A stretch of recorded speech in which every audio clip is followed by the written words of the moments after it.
ఇక దేశవ్యాప్తంగా శైవ క్షేత్రాలని శివనామస్మరతో మారుమోగుతున్నాయి. కీసరలోని శ్రీరామలింగేశ్వర దేవాలయానికి భక్తులు పోటెత్తారు. ఆ శివయ్య దర్శనం కోసం భక్తులు తెల్లవారుజాము నుంచే ఆలయానికి క్యూ కట్టారు. ఉదయం గణపతి పూజతో శివరాత్రి ప్రత్యేక పూజలు ప్రారంభించారు. భక్తుల కోసం ఆలయ అధికారులు ప్రత్యేక ఏర్పాట్లు చేశారు.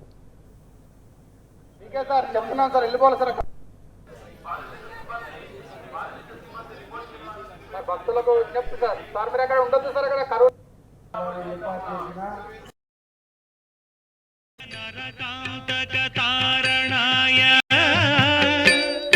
కరుణామృతాయ శశిశేఖరధారణాయ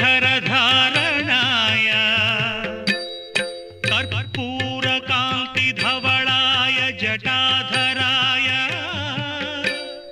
దారిద్ర్య దుఃఖదహనాయ నమః శివాయ గౌరీ ప్రియాయ రజనీశ కళాధరాయ